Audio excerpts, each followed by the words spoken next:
In today's video, I'm going to teach you how to create pie charts in ClickUp dashboards. Whether you're looking to visualize your team's progress, track task statuses, or analyze key data points, pie charts are a fantastic way to get a quick overview of your work. By the end of this tutorial, you'll know exactly how to set up a pie chart in ClickUp, customize it to fit your needs, and make your dashboard more insightful and actionable. Let's get started.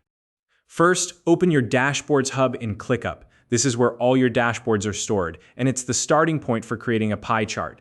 Once you're in the Dashboards hub, you can either select an existing dashboard that you want to work with or create a brand new one. If you're creating a new dashboard, follow the prompts to set it up. It's quick and easy. Now that you have your dashboard ready, look to the upper right corner of the screen and click on the button that says Add Card. This will open a sidebar where you can choose from a variety of card options to add to your dashboard. In the sidebar, navigate to the Custom tab. This is where you'll find the tools to create and configure your pie chart.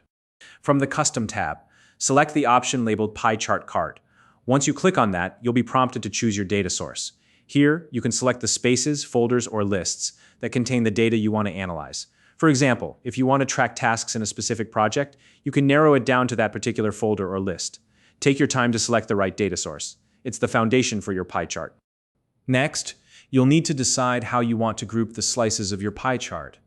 You can group them by status, such as To Do, In Progress, or Completed, or by a custom field that you've set up in your workspace.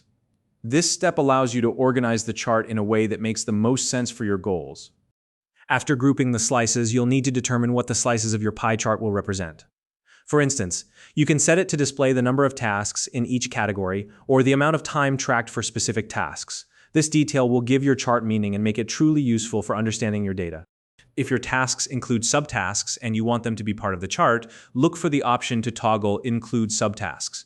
Turn this on if you want subtasks to be factored into your analysis. If not, you can leave it off. It's entirely up to you and how detailed you want your chart to be. You can also apply filters to refine the data displayed in your pie chart even further. For example, you can filter by assignee to see tasks assigned to a specific team member or apply other criteria to focus on the most relevant data.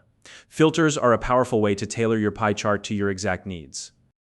Once you've configured all your settings, take a moment to preview the chart. The preview function allows you to see how your pie chart will look with the data and settings you've selected. If something doesn't look right, you can go back and make adjustments before finalizing it. When you're satisfied with the preview, it's time to add your pie chart to the dashboard. Simply click the Add Card button in the upper right corner of the screen.